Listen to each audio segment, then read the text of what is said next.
जय श्री कृष्ण। प्रिय भक्तों, आज आषाढ़ मास पूर्णिमा है। यह परम कल्याणकारी पूर्णिमा है क्योंकि ये मनुवादी तिथि है और आज गुरु पूर्णिमा भी है।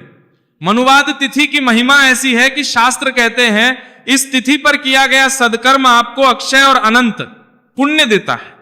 करोड़ों करोड़ गुना पुण्य है इस दिन का। इसीलिए आपको आज गीता के 7वें अध्याय का श्रवण अवश्य करना चाहिए। उसको सुन के उसका पुण्य अपने पितरों को अवश्य अर्पित करना चाहिए। इससे आपके पितृ तृप्त होते हैं। शास्त्र कहते हैं किसी के पितृ घोर नरक में भी हो तो वहां भी उन्हें तृप्ति प्राप्त होती है। और जब आपके पितृ प्रसन्न होते हैं तो आपके जीवन के बड़े बड़े संकटों का नाश होता है। पितरों की नाराजगी के कारण हमारे जीवन में बड़ी उथल पुथल हो जाती है। मनुष्य आपके तान नाश भी तैयार है। एक एक पैसे का मोहताज हो जाता है।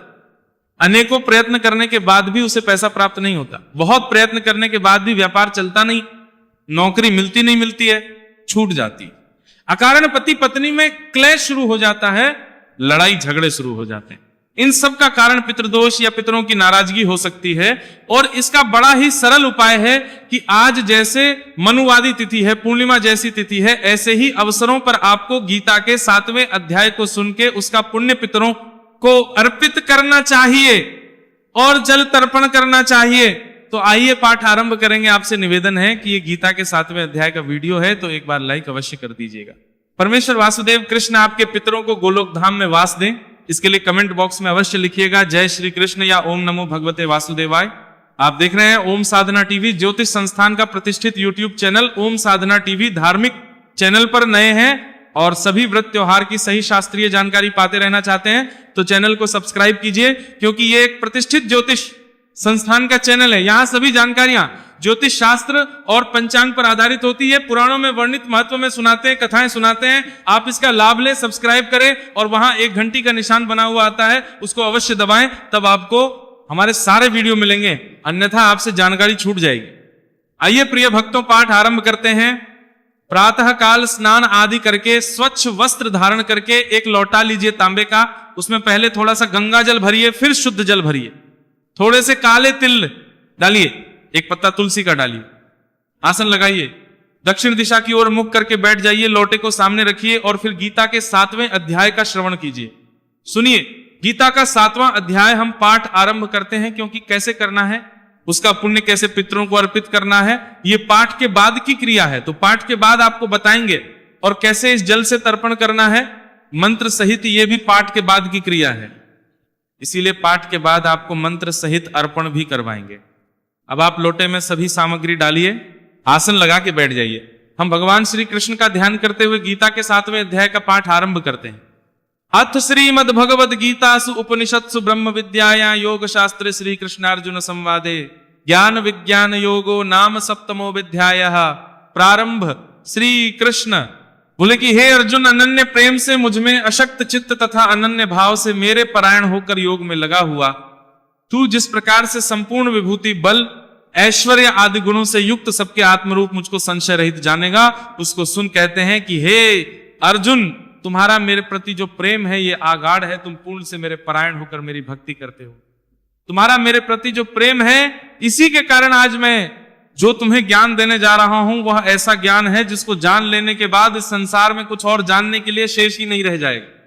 इसको जान लेने के बाद तुम जान जाओगे कि यह सृष्टि कैसे निर्मित होती है, कौन इसको निर्माण करता है, कैसे इसका विध्वंस होता है, कैसे ये सृष्टि चलती है, कौन इसका जनक है, कौन इसका मूल कारण है, किस कारण से यह सृष्टि उत्पन्न हुई है, मैं मेरा स्वरूप क्या है। ये संपूर्ण जो तत्व ज्ञान है उसको तुम जान जाओगे और इसको जानने के बाद फिर संसार में कुछ ऐसा रहेगा ही नहीं जिसकी जानने की आवश्यकता हो। हे अर्जुन, हजारों मनुष्यों में कोई एक मेरी प्राप्ति के लिए यत्न करता है। कहते हैं सारे मनुष्य हैं इस भूमंडल के, पर सब मुझे नहीं पाना चाहते। कोई विरले होते हैं वो मुझे पाना चाहते हैं, जो मुझे पाने के लिए यत्न करते हैं। और उन यत्न करने वाले योगियों में भी कोई एक मेरे परायण होकर मुझको तत्व से अर्थात यथार्थ रूप से जानता है। और उन हजारों में जो योगियों में जो तपस्या करने वाले, मुझको जानने का प्रयत्न करने वाले हैं, उनमें भी कोई विरला होता है जो मुझे यथार्थ रूप से जान पाता है। सभी लोग मुझे नहीं जान पाते। अर्जुन, पृथ्वी, जल, अग्नि, वायु, आकाश, मन, बुद्धि और अहंकार, इस प्रकार ये 8 प्रकार से विभाजित मेरी प्रकृति है। ये 8 प्रकार के वेदों वाली तो अर्थात मेरी जड़ प्रकृति है। और हे महाबाहु, इससे दूसरी को जिससे यह संपूर्ण जगत धारण किया है, मेरी जीव रूपा परा अर्थात चेतन प्रकृति जान। भगवान कृष्ण कहते हैं कि ये जो प्रकृति है ना, 2 प्रकार की कही गई है, एक जड़ एक चेतन, और इन्हीं के द्वारा यह संसार रचा बसा है, इन्हीं के द्वारा यह संसार धारण किया जाता है। हे अर्जुन, तो ऐसा समझ के संपूर्ण भूत इन दोनों प्रकृतियों से ही उत्पन्न होने वाले हैं, और मैं संपूर्ण जगत का प्रभव तथा प्रलय हूं, अर्थात संपूर्ण जगत का मूल कारण हूं। भगवान कृष्ण कहते हैं कि ये दोनों प्रकार की जो प्रकृतियां हैं ना, इन्हीं से ये संसार उत्पन्न हुआ है, इन्हीं से ये पूरा जो ब्रह्मांड है इसका निर्माण हुआ है, और जितने भी जीव हैं, जितने भी शरीर हैं, ये सब इन दोनों प्रकृतियों से ही उत्पन्न होने वाले हैं। और अर्थात भगवान नारायण संपूर्ण जगत का प्रभव तथा प्रलय हूं, अर्थात संपूर्ण जगत का मूल कारण हो। भगवान कहते हैं कि वही इसका मूल कारण है, वही सृष्टि का निर्माण करने वाले हैं, वही इस सृष्टि का पालन करने वाले हैं, और वही इस सृष्टि को आगे बढ़ाने वाले हैं, वही विनाश करने वाले हैं। अर्थात इस जगत के होने का मूल कारण परमात्मा वासुदेव कृष्ण ही हैं। भगवान कहते हैं मेरे कारण ही यह सृष्टि है, मैं ना हूं तो यह सृष्टि नहीं होगी, क्योंकि वो कहते हैं मैं ही हूं इसके होने का मूल कारण। हे धनंजय, मुझसे भिन्न दूसरा कोई भी परम कारण नहीं है। यह संपूर्ण जगत सूत्र के मणियों के सदृश मुझ में गुथा हुआ है। कहते हैं कि हे अर्जुन, मेरे सिवा इस जगत के होने का दूसरा कोई और कारण नहीं है।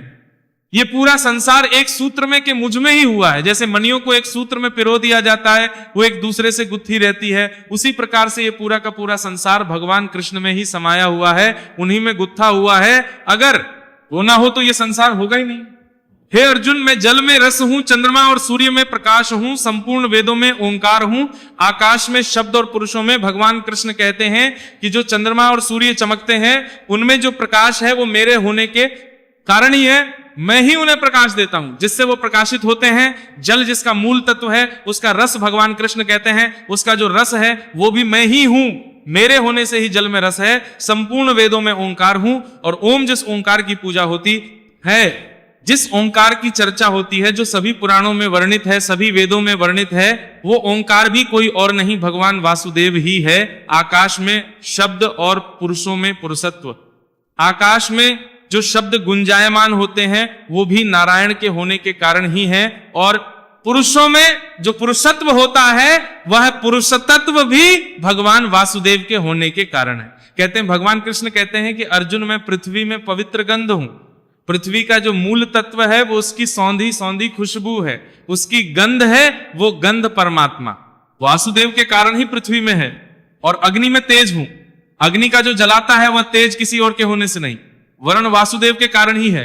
अग्नि का तेज भगवान नारायण के कारण ही है, तथा संपूर्ण भूतों में उनका जीवन हो। ये जितने भी शरीर चल रहे हैं, शरीर से अभिप्राय केवल मनुष्यों से नहीं, चाहे वो वंचर हैं, जलचर हैं, पशु हैं, पक्षी हैं, जीव हैं, जंतु हैं, कीट पतंगे हैं, कोई भी क्यों ना है, सबके सब संपूर्ण जीवों में उनका जो है, संपूर्ण भूतों में अर्थात शरीरों में जो जीवन रूपी है वो नारायण ही है, नारायण के कारण ही उनमें जीवन है। और तपस्वियों में तप, जो तपस्वी लोग हैं उनका मूल तत्व तप होता है, तपस्वियों में तप भी भगवान देव के कारण ही है। कहते हैं भगवान कि हे अर्जुन, तू संपूर्ण भूतों का सनातन बीज मुझको ही जान।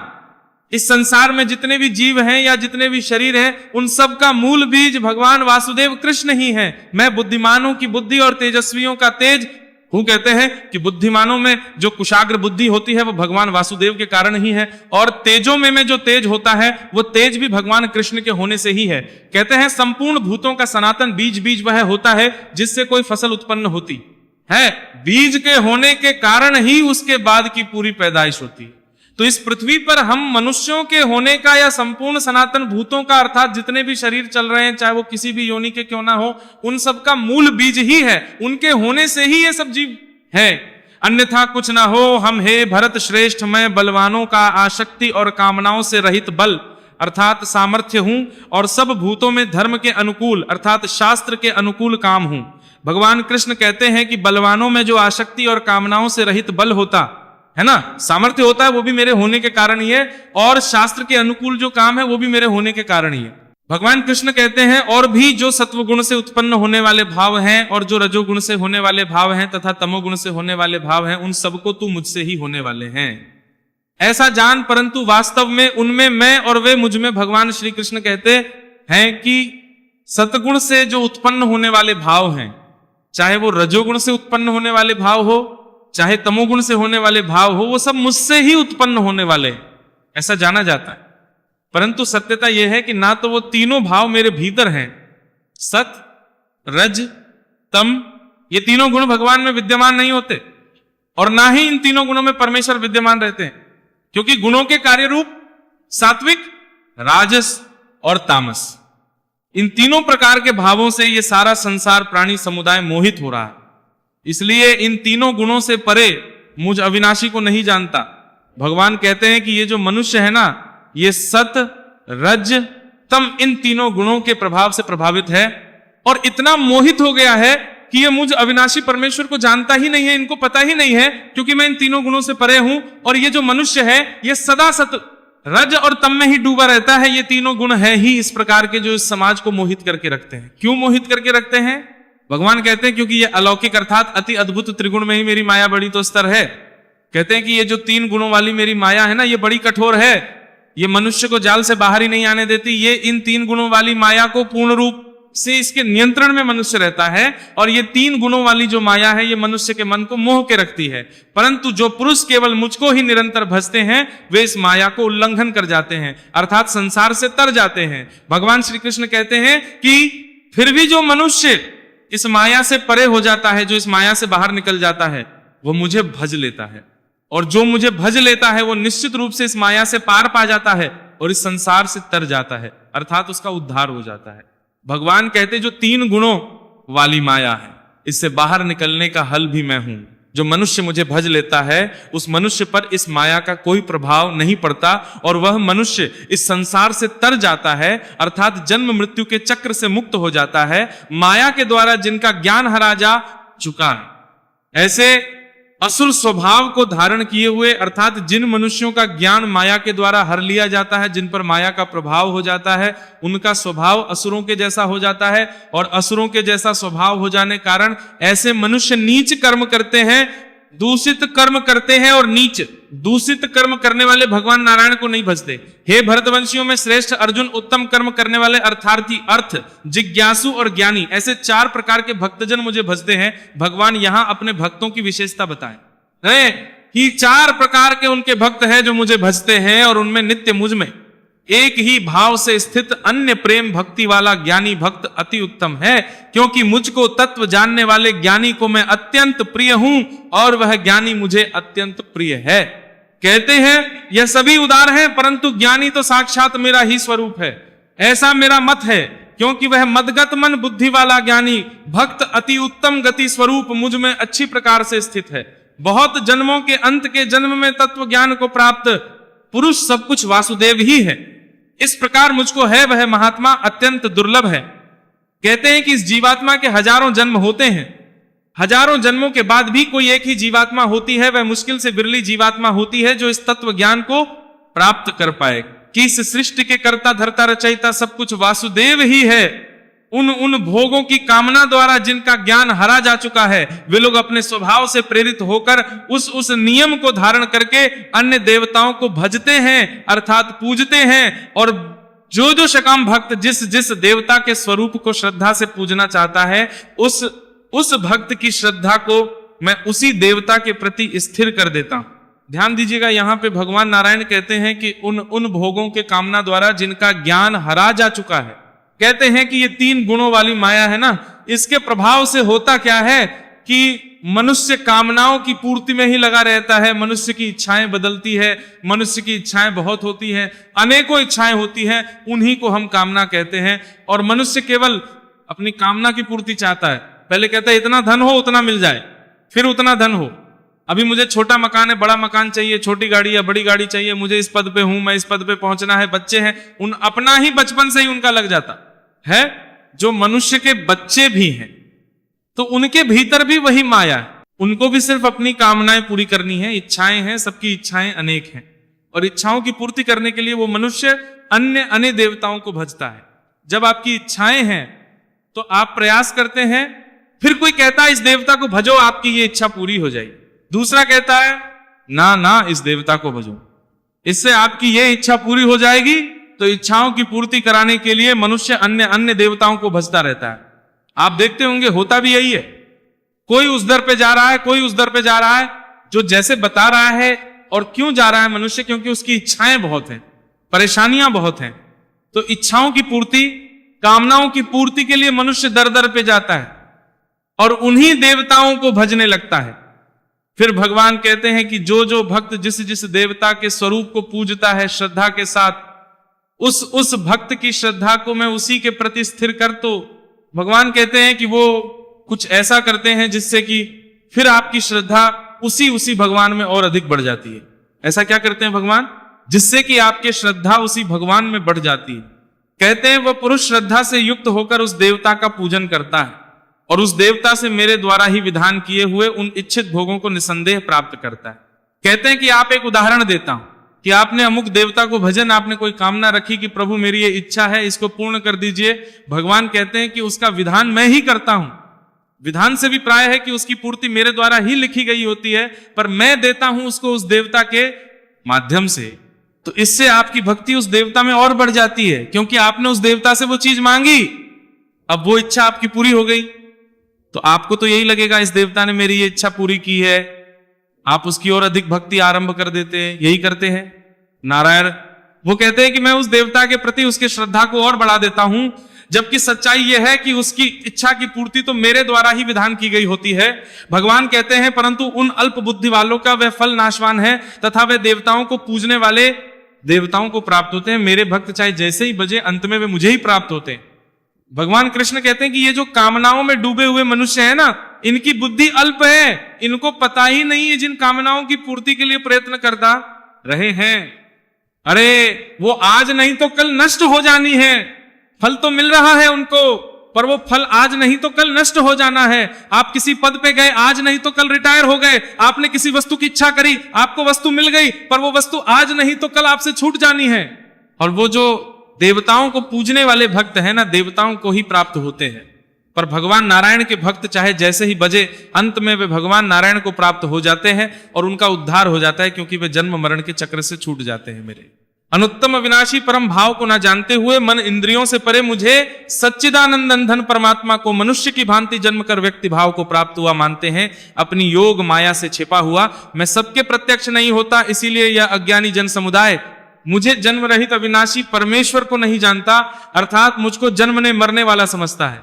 कहते हैं कि ये जो मनुष्य है ना, ये बुद्धिहीन है, इसको पता कि मैं इस जन्म मरण के चक्र में पड़ने वाला नहीं हूं, मैं इससे परे हूं, परंतु मनुष्य को लगता है कि मैं भी जन्म लेके मृत्यु को प्राप्त होता हूं, मर के फिर जन्म लेता हूं। इस प्रकार से मुझे भी ये व्यक्ति भाव को ही प्राप्त हुआ मानते हैं।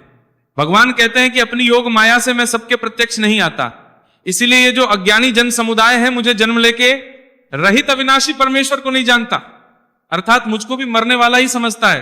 कहते हैं कि मेरी जो योग माया है ना, उससे मैं सदा छुपा रहता हूं, इस मनुष्य के सामने आता ही नहीं, और इसी कारण से मनुष्य को लगता है कि मैं भी जन्म में मरने वाला ही हूं। हे अर्जुन, पूर्व में व्यतीत हुए और वर्तमान में स्थित तथा आगे होने वाले सब भूतों को मैं जानता हूं, परंतु मुझको कोई भी श्रद्धा भक्ति रहित पुरुष नहीं जानता। भगवान कृष्ण कहते हैं कि क्या हुआ है, क्या हो रहा है और क्या आगे होगा, ये सब कुछ जानता हूं, पर मुझे वही जान पाता है जिसमें श्रद्धा है और भक्ति है। जो श्रद्धा और भक्ति से रहित होगा वह मनुष्य मुझे नहीं जान सकता। तो भगवान नारायण को यदि जानना है तो भगवान के प्रति सच्ची श्रद्धा और भक्ति की भावना आपको बढ़ानी होगी। हे भरतवंशी अर्जुन, संसार में इच्छा और द्वेष से उत्पन्न सुख दुख आदि रूप मोह से संपूर्ण प्राणी अत्यंत अज्ञानता को प्राप्त हो रहे हैं। भगवान कृष्ण कहते हैं कि ये जो है ना, इसमें मनुष्य इच्छा और द्वेष से जो सुख और दुख का द्वंद है ना, मोह है, वह उत्पन्न हो रहा है और सुख दुख के भंवर में ही फंस के ये प्राणी अज्ञानता को प्राप्त हो रहा है। परंतु निष्काम भाव से श्रेष्ठ कर्मों का आचरण करने वाले जिन पुरुषों का पाप नष्ट हो गया है, जो अच्छे कर्मों का आचरण करते हैं, श्रेष्ठ भाव, जिनका भाव उत्तम है, ऐसे मनुष्यों का पाप नष्ट हो जाता है और वे राग द्वेष जनित द्वंद्व रूप मोह से भी मुक्त हो जाते हैं। और ऐसे दृढ़ भक्त भगवान नारायण को सब प्रकार से भजने लगते हैं। कौन? जो निष्काम भाव से अच्छे कर्मों का आचरण करने वाले हैं। अब तो निष्काम भाव और अच्छे आचरण के कारण उनका पाप नष्ट हो गया और ऐसे ही भक्त भगवान को भजते हैं। और जो मेरे शरण होकर जरा और मरण से छूटने के लिए यत्न करते हैं, वे पुरुष उस ब्रह्म को, संपूर्ण अध्यात्म को, संपूर्ण कर्म को जानते हैं और कहते हैं कि जो जीव मेरे शरण में आके जन्म और से छूटने के लिए प्रयत्न करता है, वह उस ब्रह्म को समझ जाता है, संपूर्ण अध्यात्म को जान लेता है और संपूर्ण कर्म को जान लेता है। और जो पुरुष अधिभूत और अधिदेव के सहित तथा अधियज्ञ के सहित सबको आत्म रूप मुझे अंत काल में भी जानता है, वे युक्तिचित वाले पुरुष मुझे जानते हैं, अर्थात प्राप्त हो जाते हैं भगवान कृष्ण। कहते हैं कि यदि इस प्रकार का मनुष्य समय में भी मुझे जान लेता है, अंत काल में भी मुझे जान लेता है, तो वो भी मुझे प्राप्त हो जाता है और जन्म मरण के चक्र से छूट जाता है, अर्थात उसकी मुक्ति हो जाती है। मैं उसे इस चक्र से छुटकारा दे देता हूं और परमधाम दे देता हूं। इति श्रीमद् भगवद गीतासु उपनिषत्सु ब्रह्म विद्यायां योग शास्त्रे श्री कृष्णार्जुन संवादे ज्ञान विज्ञान योगो नाम सप्तमो अध्याय है। बोलिए कृष्ण भगवान की जय। इसी के साथ ही गीता का 7वां अध्याय यहां पूर्ण होता है। हे भक्तों, यहां परमित भगवद गीतासु उपनिषत्सु ब्रह्म विद्याया है। बोलिए कृष्ण भगवान ज्ञान विज्ञान योग। भगवान श्री कृष्ण का एक ही संदेश है, सीधा संदेश है कि जीवन में परमात्मा को प्राप्त करना है। आपको अगर मुक्ति चाहिए, सकाम भक्ति को त्याग के निष्काम भक्ति की ओर अग्रसर होइए। इच्छाओं की पूर्ति के लिए भक्ति ना कीजिए, नारायण की प्राप्ति के लिए भक्ति कीजिए। प्रभु का भजन करें और उनसे यही मांगे कि प्रभु आप ही चाहिए और आपकी भक्ति ही चाहिए, इसके अतिरिक्त कुछ नहीं चाहिए। सुख दो दुख दो, जैसे रखना है रखो, बस आप चाहिए। जब आप निष्काम भाव से भक्ति करेंगे तो आपका उद्धार निश्चित होगा। अन्यथा आजकल भक्ति हो ही रही है, आप जानते हैं, भक्ति तो बहुत हो रही है, पर आप कहीं भी चले जाइए, किसी भी तीर्थ पे सब अपनी कामनाएं लेके गए। कोई कहता है मुझे बेटे की शादी करा दो, कोई कहता है पुत्र दे दो, कोई कहता है पुत्री दे दो, कोई कहता है मेरी नौकरी लगवा दो, कोई कहता है मुझे पास करवा दो। इसी इच्छा के साथ मंदिर जाते हैं लोग। कौन है जो ये कहता है कि नहीं मुझे कुछ नहीं चाहिए परमात्मा? इसे कहते हैं भक्ति और यही भगवान का संदेश है। तो अब लोटे को दोनों हाथों में उठा लीजिए भगवान नारायण, ध्यान कीजिए और प्रभु से निवेदन कीजिए कि हे भगवान, मैंने अभी ये जो गीता के 7वें अध्याय का श्रवण किया है, इसका आज इस एकादशी पर जो भी पुण्य प्राप्त होता है, वो संपूर्ण पुण्य मैं अपने सभी पितरों को अर्पित करता हूं। ये पुण्य मेरे सभी पितरों को प्राप्त हो और वो से तृप्त हो, तृप्त हो, तृप्त हो सभी पुत्र। आपने बोला अगर आपको लगता है कोई ऐसा विशेष पितर है जिसकी मृत्यु सही प्रकार से नहीं हुई, उसकी मुक्ति की संभावनाएं कम है, तो विशेष रूप से आप उसे भी ये पुण्य कर सकते हैं। अब एक दूसरा पात्र ले लीजिए तर्पण करने के लिए, बड़ा पात्र लीजिए, उलटे हाथ में लोटा पकड़िए, सीधे हाथ में अंगूठे और उंगली के बीच का जो क्षेत्र है, इसे पितृतीर्थ कहते हैं। यहां से जल को दूसरे पात्र में छोड़ना है। मैं मंत्र पढ़ता हूं, ओम ह्रीं श्रीं क्लीं स्वधा देव्य स्वाहा स्वाहा, ओम ह्रीं श्रीं क्लीं स्वधा देव्य स्वाहा, ओम ह्रीं श्रीं क्लीं स्वधा देव्य स्वाहा। इस प्रकार से जल तर्पण आपने किया। अब पितरों से निवेदन कीजिए, हे मेरे पितरों, मैंने गीता के साथ भी अध्याय का पुण्य आपको अर्पित किया है, ये जल तर्पण आपको अर्पित किया है, इसे आप ग्रहण करें, स्वीकार करें, जहां भी हैं तृप्त हों, तृप्त हों, तृप्त हों और मेरे संकटों का हरण करें। आपके जीवन में जो भी परेशानियां हैं, बाधाएं हैं, उनका वर्णन कीजिए अपने पितरों से। वो पितर आपके प्रसन्न होंगे, निश्चित रूप से आपके संकट दूर होंगे। पितरों से प्रार्थना करें कि हे मेरे पितृ, जो भी उत्तम तिथि आदि आएंगी, मैं समय समय पर आपके सदकर्म करता रहूंगा, आपके निमित्त दान पुण्य आदि करता रहूंगा, तर्पण आदि करता रहूंगा। आप मेरे संकटों का निवारण कीजिए। इस प्रकार से पितृ को प्रणाम करके ये जल पीपल में अर्पित करने, ये बात करने पर ये तखावी करके, आपके निमित्त दान पुण्य आदि करके ये जल पीपल में अर्पित करके दीजिएगा। और अब बात आती है कि कब करना है ये कर्म। तो प्रिय भक्तों, ये सूर्योदय होने से और सूर्यास्त होने के बीच में कभी भी कर्म किया जा सकता है। इसके लिए उत्तम समय जो कहा गया है वो कुतुब काल का कहा गया है, जो कि भारतवर्ष में लगभग 11:40 से 20 के बीच में रहता है। इसमें अगर आपके लिए समय मिल पाए तो इसमें कीजिए, अन्यथा पूरे दिन कभी भी कर सकते हैं। प्रिय भक्तों, पाठ के निमित्त आदि हमें कुछ भी भेजना चाहते हैं तो आपके स्क्रीन पर एक QR कोड आ रहा होगा, उसको स्कैन करके उस पर भेज सकते हैं। प्रिय भक्तों, ये मनु आदि तिथि है, इसकी खूब है पुराणों में। आज जो भी सत्कर्म करेंगे उसका करोड़ों करोड़ गुना पुण्य है और अक्षय पुण्य है। इसीलिए आज के दिन आपको अवश्य जितना हो सके दान करना है, हो सके भक्ति करनी है, सदकर्म करनी है। ये आपका उद्धार करेंगे। आज सत्यनारायण कथा अवश्य सुनिएगा, आपके लिए हमने चैनल पर अपलोड की है, और विष्णु शास्त्र नाम का भी लाभ लीजिएगा। कल से शिव महापुराण शुरू हो रहा है हमारे चैनल पर, प्रतिदिन शिव महापुराण सुनाया जाएगा। सावन के महीने में शिव महापुराण को सुनने की खूब महिमा है पुराणों में, तो इसीलिए आपको प्रतिदिन हमारे साथ जुड़ना है और शिव महापुराण अवश्य सुनना है। जय श्री कृष्ण।